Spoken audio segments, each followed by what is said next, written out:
इस कुर्सी के अंदर कुछ ना कुछ समस्या है। जो इस कुर्सी के ऊपर बैठता है वही गड़बड़ हो जाता है।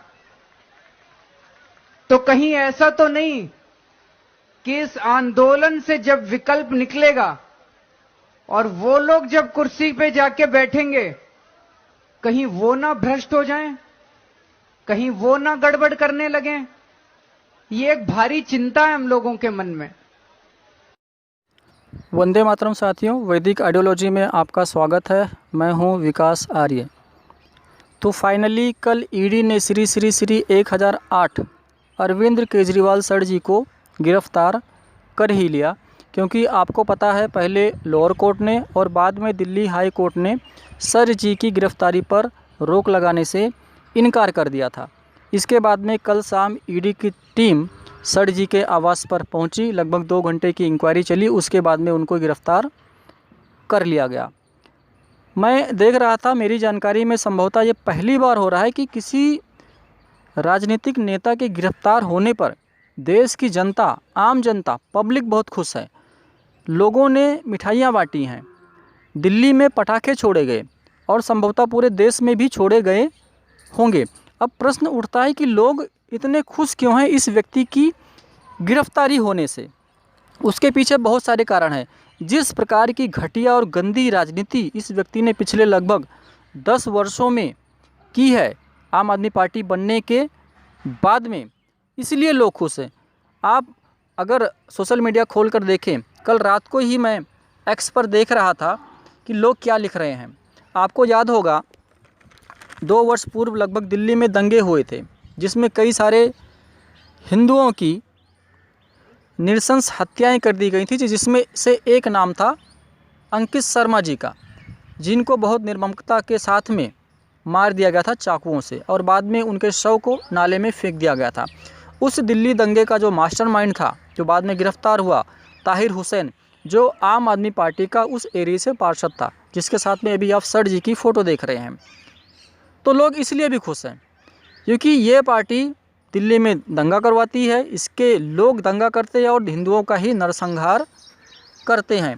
तो ट्विटर यूजर ने लिखा कि Ankit Sharma soul will be happy seeing that corrupt guy behind bars, यानी अंकित शर्मा जी की जो आत्मा है वो आज बहुत खुश होगी कि ये करप्ट व्यक्ति, ये बेशर्म व्यक्ति, ये निर्लज्ज व्यक्ति आज जेल के सलाखों के पीछे चला गया। कश्मीरी हिंदू नाम के एक्स हैंडल ने लिखा, Karma always has the last laugh.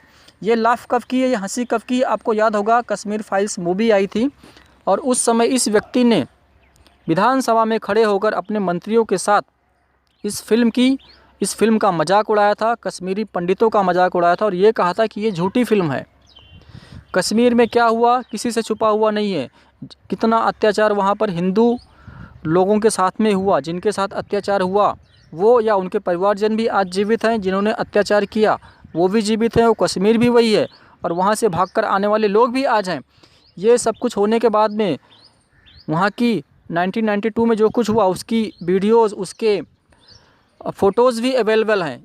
इन सब के बाद में भी ये व्यक्ति उस घटना के आधार पर जब एक सच्ची मूवी बनी तो ये बता रहा है कि वो सब कुछ झूठ था। तो लोग इसलिए भी खुश हैं। मैंने बताया कि दिल्ली में पटाखे छोड़े गए, लोग दिल्ली में पटाखे छोड़े इस व्यक्ति के गिरफ्तार होने पर। बाटला हाउस इनकाउंटर केस आपको पता होगा दिल्ली में हुआ था, जिसमें कुछ आतंकवादी बाटला हाउस में छिपे हुए थे, उनका इनकाउंटर कर दिया गया था और उन आतंकवादियों की गोलियों से कुछ हमारे पुलिस के जवान भी बलिदान हो गए थे। उस बाटला हाउस इनकाउंटर केस को ये व्यक्ति फर्जी बता रहा था, बताया इसने। क्योंकि इसे एक विशेष संप्रदाय को खुश करना था, अपने वोटों को बढ़ाना था। तो इसलिए भी लोग खुश हैं इस व्यक्ति के गिरफ्तार होने पर। आपने देखा अभी CAA का कानून पास हुआ, इस व्यक्ति ने उस कानून का बेशर्मी के साथ न सिर्फ उसका विरोध किया बल्कि मीडिया में आकर इसने ये तक बाइट दे डाली कि वहाँ से आने वाले लोग, यानी जो लोग इस कानून के अंतर्गत हमारे देश में आएंगे और यहाँ की नागरिकता लेंगे पाकिस्तान से, अफ़गानिस्तान से और बांग्लादेश से, वो बलात्कारी हैं, हत्यारे हैं, इस प्रकार के लोग हैं। तो इसलिए भी लोग खुश हैं। जबकि जो भी लोग इन 3 देशों में आज रह रहे हैं वो हैं कौन? वो हिंदू, सिख, जैन या बौद्ध हैं, जिनके ऊपर वहाँ पर इतने भयंकर अत्याचार हो रहे हैं कि उनकी बहन बेटियों के साथ में बलात्कार हो रहे हैं, जबरन उनको घरों से उठाकर उनके साथ में मुस्लिम लड़कों से निकाह कर दिया जाता है।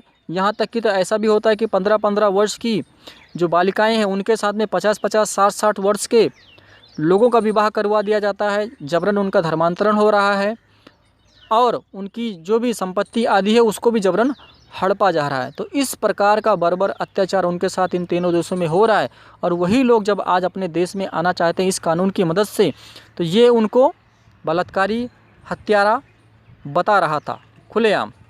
इतना ही नहीं, इस बयान के बाद में इसको इतनी गालियां पड़ी सोशल मीडिया पर, इसके बाद में भी ये बेशरम व्यक्ति अगले दिन ही एक्स पर वापस पोस्ट करता है, क्योंकि जो लोग ऑलरेडी इन देशों से हमारे देश में आकर रह रहे हैं शरणार्थी के रूप में, इन्होंने उसके इस बयान के बाद में जब इसके घर के सामने जाकर धरना दिया तो उस धरने की फ़ोटो को शेयर करते हुए उसने देखिए क्या लिखा है।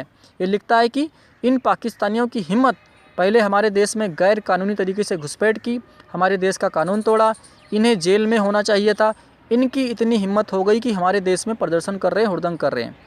तो ये उन लोगों को जो इन देशों से भागकर हमारे देश में आए हैं, जो हिंदू, सिख, जैन या बौद्ध ही हैं और जो मजबूरी में आए, उनके पास कोई विकल्प नहीं था, उनको ये पाकिस्तानी बता रहा है और पाकिस्तानियों जैसा उनके साथ व्यवहार होना चाहिए ऐसी इसकी अपेक्षा है। तो लोग इसलिए भी इसकी गिरफ्तारी से खुश हैं। बाकी गिनाने के लिए बहुत कुछ है जो इसने बेशर्मियाँ की हैं।